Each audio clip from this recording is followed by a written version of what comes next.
In this complete guide, you'll learn how to master the average function in Google Sheets, taking you from a basic understanding all the way to confident real-world application. Google Sheets is one of the most powerful tools for organizing and making sense of your data, and knowing how to calculate an average is a fundamental skill that applies to everything from budgeting and sales tracking to academic grading and project management. If you find this helpful, please like and subscribe, and let's get started. Whether you're just opening the app for the first time or you're looking to polish your skills, I'll walk you through my personal process for getting the best results. The average function in Google Sheets is essential because it condenses massive, complex datasets into a single, easily digestible baseline that represents your typical data point. By smoothing out random daily fluctuations and anomalies, it allows you to see the true, steady pulse of your performance metrics. This baseline is critical for business forecasting, budgeting, and calculating key performance indicators like average project turnaround times.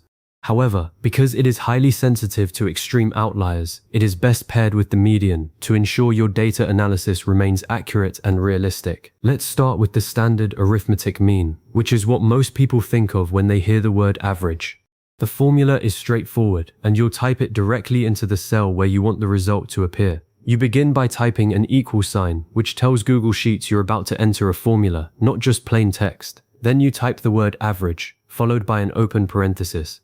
Now, you need to tell the function which numbers to look at. The most common way is to reference a continuous range of cells, like a column or a row. For example, if your data is in column E from row 2 all the way down to row 11, your formula would look like this: equals average, open parenthesis, E2 colon E11, close parenthesis. That colon is crucial, as it tells Sheets to include every cell from the start to the end of that range.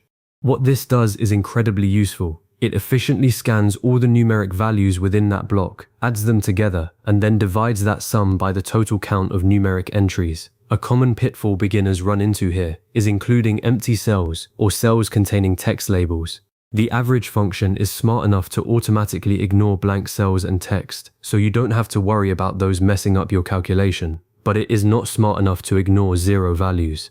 If a cell in your range contains a 0, it will be included in the count, which will drag your average down. So if you have empty cells that represent missing data, that's fine. But if you've entered a literal 0, be aware that it's actively pulling your average lower. Now, what if you don't want to average a whole block of cells? What if you only need the average of a few specific scattered cells? For example, maybe you want to average the sales figures for January, March, and May, skipping over February and April. For this, you would use the same average function, but instead of a range, you separate the individual cell references with commas. The formula would look like this: equals average, open parenthesis, E2, E4, E6, close parenthesis.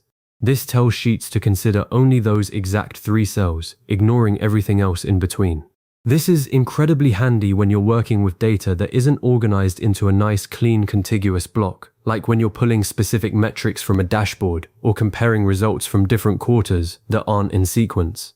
A best practice tip here is to always double-check your cell references before hitting enter. It's very easy to accidentally type E2 colon E10 when you meant E2 colon E11, and that one missing row can throw off your entire analysis, especially with smaller datasets. Also, remember that you can mix ranges and individual references in the same formula.